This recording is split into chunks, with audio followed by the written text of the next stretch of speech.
Welcome to Over It and On With It. I'm your host, Christine Hassler, and for over a decade, I've been a life coach, speaker, and author.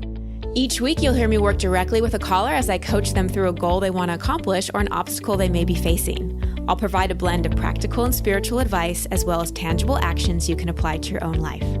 Now, let's get on with the episode. Hello, everybody. I'm so happy to have you here. I have just loved hearing from so many of you. Thank you for all of your feedback and comments and questions.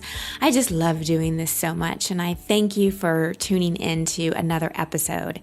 And this episode has to do with relationships, specifically how to get over a breakup and on with your life.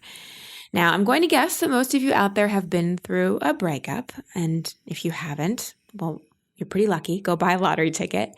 But you know from experience that they really can be quite painful, and they can be really hard to get over. In fact, we may find ourselves months, even years down the way after a breakup that we're still not quite over it. And that's because a lot of times what we haven't really done is heal the issue the relationship was there to teach us. Okay, so what am I talking about? Well, let me back up for a second. So most of us believe that the purpose of a relationship is to live happily ever after. You know, go register at Crate and Barrel, get married, have a couple kids, whatever that kind of forever concept is.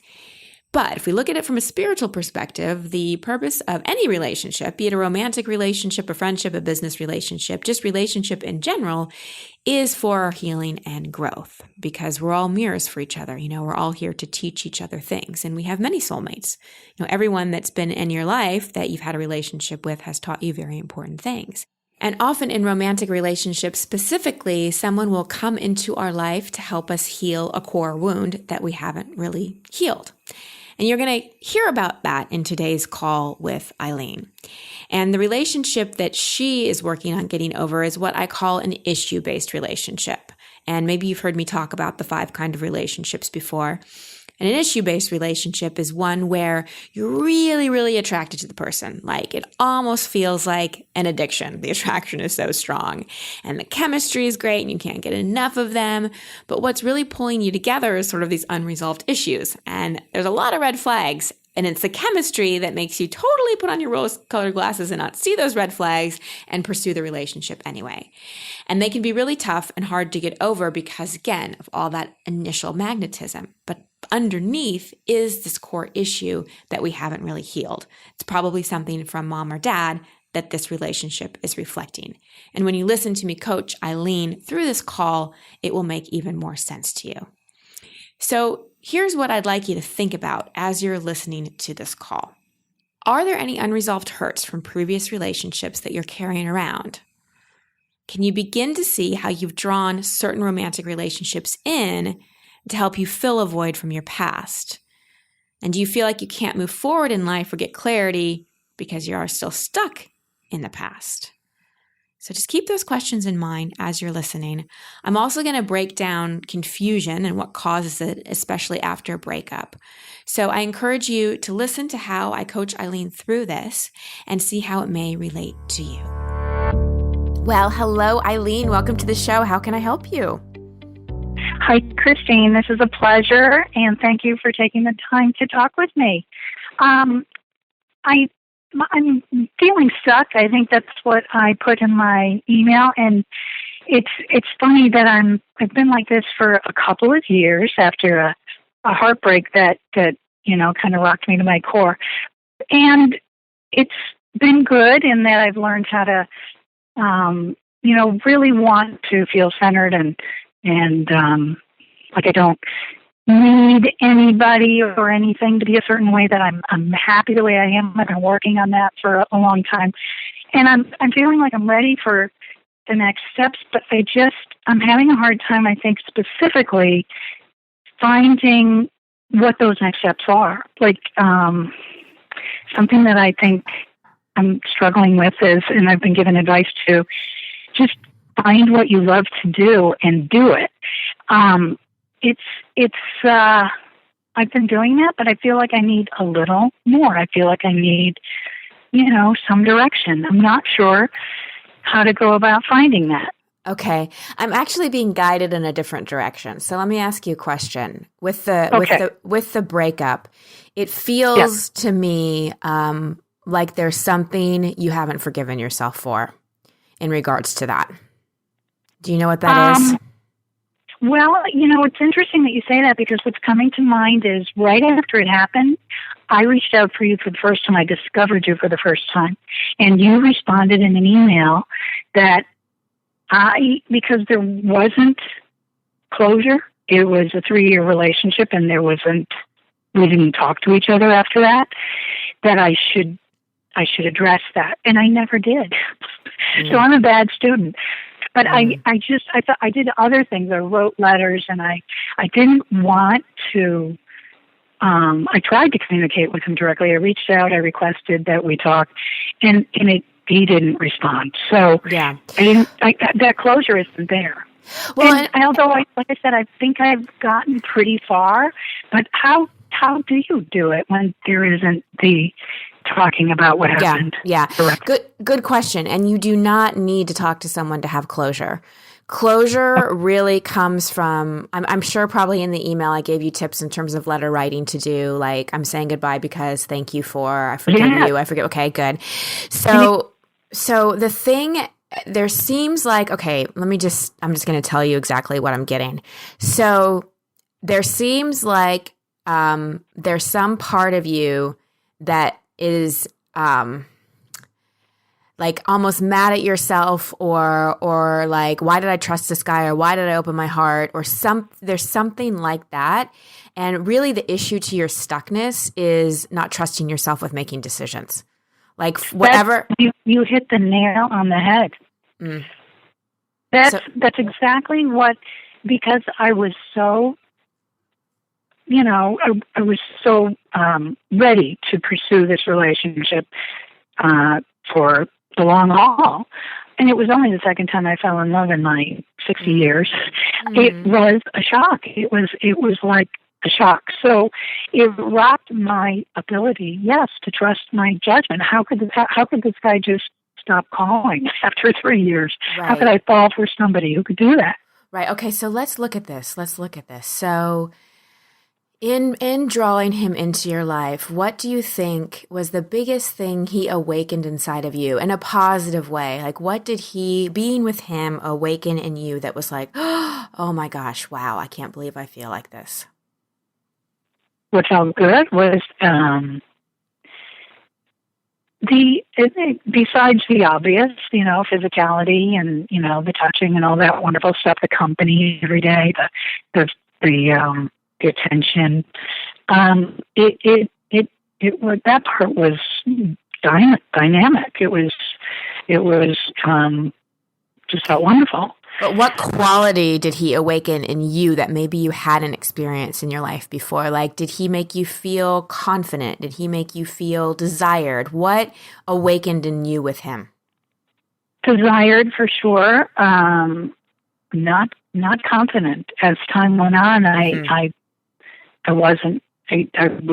felt like I was hitting walls. So I became less confident. In fact, there were some things that were eroded during that relationship that I backpedaled. Went back in time to a certain degree. So desired, yes. Confident, no. Okay. So whenever we draw someone into our life, there's always the spiritual assignment, right? In terms of the contract we have for each other and what we're supposed to learn. So did you, I'm just asking more questions so I can get to the bottom of this. Okay. And you don't have to give me long answers. Did you feel an attraction to him that almost felt like an addiction? That was made clear to me towards the end that I have to say yes to that. I didn't realize it at first. It felt like a nice, normal relationship. And as things started to unravel, he physically moved away with sort of a vague plan for me to follow him. Then I started to feel very needy and the addiction.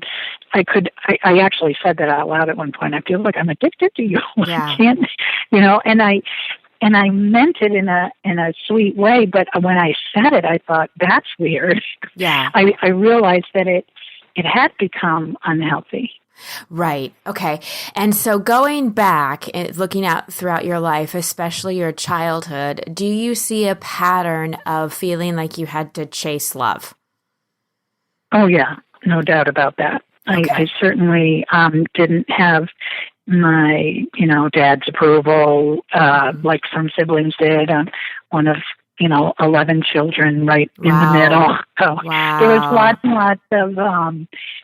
lots of yes, wow. lack of, all right. lack, I should just say. All right, sweetheart. Well, he was a wonderful man who was an incredible, devoted husband, devout Christian, all of that stuff.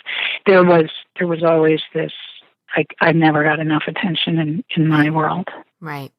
Oh, sweetheart, I really hear you on that. And how beautiful that you drew in a man who, at first, you felt all this attraction to, and you probably felt, so desired and so special in his eyes.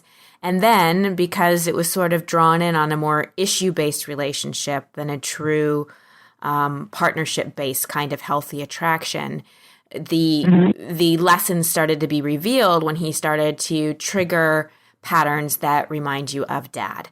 So, the whole purpose of your relationship with this man, why you drew him in, is your soul was really ready to heal the issues that originated back from dad, of just wanting to be seen, wanting to be loved, but feeling, oh my gosh, I'm one of 11. What do I have to do to get his love? And it was like your cup was always empty in that way. So I have to say, I hate to interrupt, but I have to say that was clear to me during the relationship, and I was excited about working through this stuff, and I thought we were. And to have him just cut it off and stop calling after he moved, it actually validated all my insecurities. Right. So hold on. Let me just clear something up. So It's really hard to heal core wounds, like with mom or dad, with the person that's triggering them. An issue-based relationship. Wait. Can you say that again? Let me take that in. Yes. It's hard to heal those core wounds. Core wounds in a relationship with the person that's triggering them. So in issue-based relationships, when we draw in someone to help with a deep core wound healing, I usually advise people not to start with couples counseling and all that stuff. I usually advise people, go work on yourselves, go clean up your own stuff, and then maybe come back together, or maybe not. So because his personality was already in that patterning, and this was such a big trigger for you, it would have been rather challenging to work on with him, Eileen. I have to be honest with you on that. Well, that became very obvious when he wouldn't return my calls or texts or emails. Right. And so hold on. It's not that I made it clear to him that I was doing that. It's just that I was doing it on my own while I was dating him. Correct. But energetically, he could probably feel that. And the thing is, and I'm not saying for people listening, you can't work things out with someone. However, you really need two people that are totally willing to take 100% responsibility and dive in and do deep healing. It doesn't really work when one person's working on it and the other person kind of, sort of, maybe is. So what I really want to do is, because I want you to be able to move through this. So I want to, instead of spending too much time talking about the relationship, I want to give you some things you could maybe consider in moving forward. Thank you. Yeah. The first thing is, let go of any belief that it should have worked out with him, or you could have done something different. Him. You have any idea how hard that is? I do. But it'll become a lot easier when you realize it's not really about him. This is little Eileen and dad. And if you go back to that core issue and work on that, then this will be a lot easier, because you'll see, and I see this with so many people, especially women, there's wounding that makes us long for someone that isn't showing up for us. Right. And you never want to chase somebody. You never want to beg someone to return your calls, because after a while, our self-esteem just hits the toilet. And we really want to be seen and met for who we are. And I know that kind of relationship is possible for you. So what I'd encourage you to do is have a little talk with like that younger Eileen in there, and who really wanted her dad's, love and approval and attention. And take yourself through a process where you actually write out, what she would say, what the little girl would say, and then maybe write back as your dad all the things you long to hear. Because your dad did the best he could, with 11 kids, and it was a different time. And I think it's hard for men to be both providers and show up emotionally, especially generations ago. Right. But because that's like a core male issue, it's showing up in your relationships, and you don't want little Eileen picking the men you date. No. Right. And I've got to figure out who the big Eileen is. Exactly. And that begins by going back and reassuring that little one that she's loved, that she's beautiful, that she's special, that she's worthy of attention, that she didn't do anything wrong, that there's nothing she has to do to earn love. These things are so important for her to know and for her to understand. So what I would do is a 40-day process where every day you're either writing to her, or inside your own awareness, you're talking to her and you're telling her the things that she never heard. And at the same time, really nurturing your relationship with the divine masculine. So whatever God, force, universe, whatever words you want to use, there's the masculine and the feminine side of that. And that love we truly, truly are longing for is that from the divine. So nurturing your spiritual relationship at the same time you're nurturing that connection with that little girl is going to help you trust yourself again.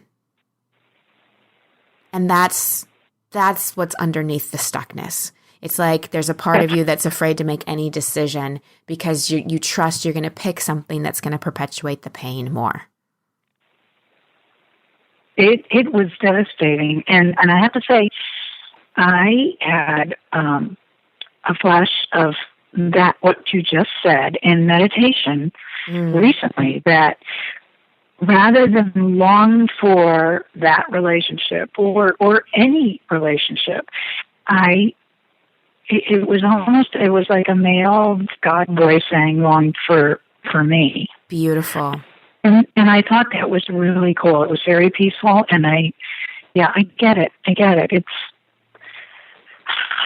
I'm in process. So 40 days is a magic number?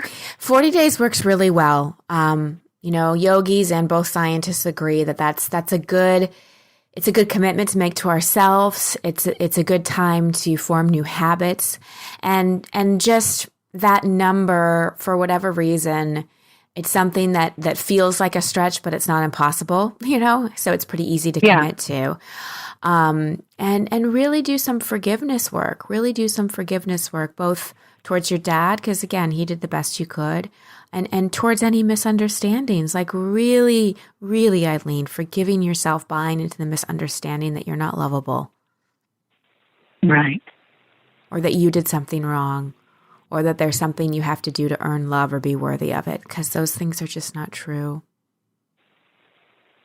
Well, and I'm sure that the boyfriend, too, forgiveness for him, just showing up to help me come to this realization.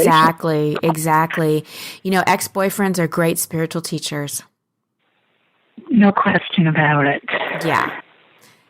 Well, and I certainly had these revelations, and so I'm at a much better place to really soak it up, and so then I want to say, then what? I mean, I'm sure that I'll be more open, more ready to hear signs from the universe of what I should do next, where I should move, where I should go. Right. Is that how it works? Yes. Two things will happen. One, the voice of your intuition will be louder, because oftentimes when we're blocking emotional stuff that we haven't yet processed, or there's a lot of judgments we haven't forgiven, it drowns out the voice of our intuition, because in order to hear our intuition, we have to get really quiet. And when there's issues that we haven't quite dealt with, it's like some part of us is like, oh, if I get too quiet, I might feel this stuff. So if you really address this, your intuition will get louder. And the second thing is your relationship with yourself will become stronger. You'll become a better partner to yourself, so that you will be able to make choices. And even if they don't work out, or even if, you have to make another choice after you make a choice, you trust yourself enough not to beat yourself up. You trust yourself to be there with yourself in a loving way. And so choices won't feel as scary. You won't agonize over so much. You won't feel so confused. So confusion comes from being in the past and the present or the past and the future at the same time. That's what. Oh, I've never heard that before. That's a good one. I mean, I totally get that. Yeah. Yeah. And that's what's happening. Like, you're trying to imagine your future, but there's a part of you that's stuck in the past because of this, unhealed stuff. And when you let that go, you can truly be in the present moment, and then decisions will become a lot easier. And that is something I think I've been trying to do, is hear that inner voice. And I sometimes get frustrated. Where is it? Why isn't it clear? So, well, hold on. So you got a huge hit from Spirit that you just shared with me. Your inner voice is telling me, your inner voice is there, and it's saying it's not about finding a new job or a new guy or a new town to live to. Right. Your soul wants you to connect to the divine and to heal this. That's the step your intuition is totally speaking to you. See, I'm looking for more practical information. I hear you. And there's nothing more practical. Right. Well, outer experience is a reflection of inner reality. So if you want your outer experience to shift your inner reality, so that what you're creating on the outside practical is happening. And, we've talked about a lot of practical things you're doing in terms of, 40-day process and those types of things. Never underestimate.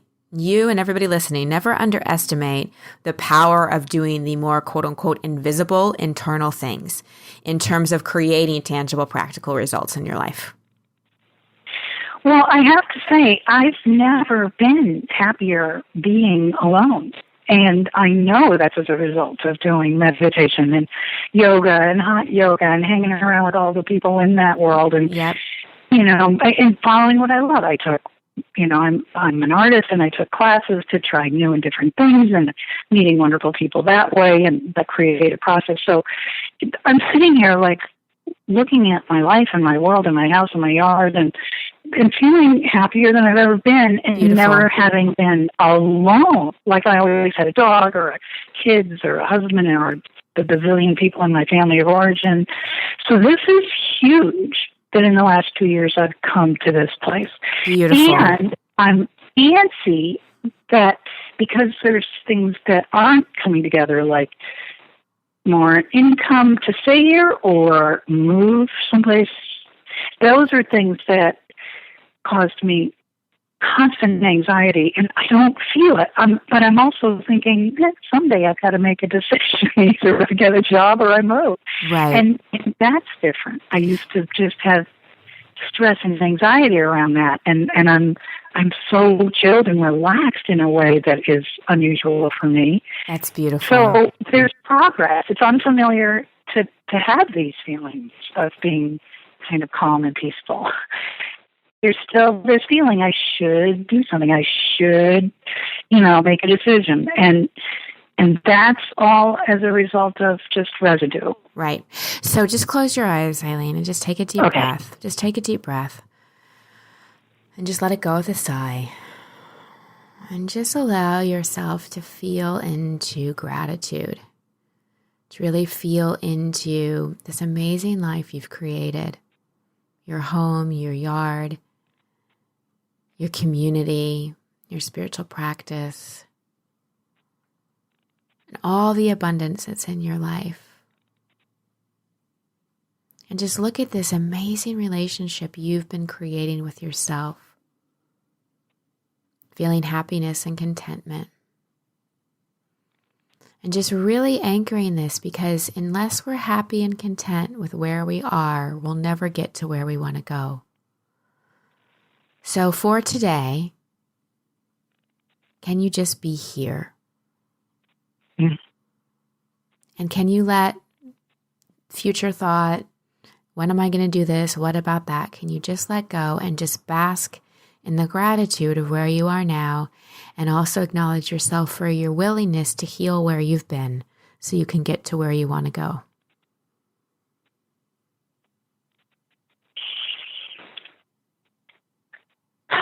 Yes. Beautiful. I so acknowledge your courage and your vulnerability, and you're doing an awesome job. You're exactly where you're meant to be. You're meant to be. Don't doubt it. Okay. Well, thank you, Christine. I really appreciate this, and you said so much that resonate with me, and it's that vulnerability piece is that's something for the next call, because I can do it with women and friends and sisters and daughters. It's harder for me with men, intimate relationships. Mm-hmm. Mm-hmm. So I'm working on that. The more confident I get, the more that I'll be able to be vulnerable with an intimate partner. Exactly. And so you just went back into the future. Yes, I did. So let's just stay now and just really feel into how vulnerable you were with me, which is beautiful. And that's enough. All right, so now some time for takeaways. I hope you had some great aha moments from that coaching session, and I really want to acknowledge and thank Eileen for her honesty. I know she served so many people through that call. So first, I want to highlight the subject of closure that I briefly touched on. You don't need closure with the other person to have closure. You don't need some big sit down where you thank each other and it's amazing and you feel closure, or the person says the things you need him or her to say, or vice versa. I mean, that's wonderful if you can have that kind of loving closure. However, a lot of times, especially in issue-based relationships, or when someone just disappears, like, how do you have closure with that person? Well, closure truly happens inside of you. You do not need the other person.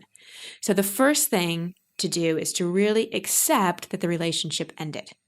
You know, if it was supposed to work out, it would have. You've got to let go of any idea that you could have done something differently or been someone different or it should have worked out differently. Like, you just let that go and move into full acceptance that it's over. And that will help you move to the next part, which is forgiveness. Forgiveness of yourself for anything you judge yourself for anything you did or didn't do, and forgiveness of the other person.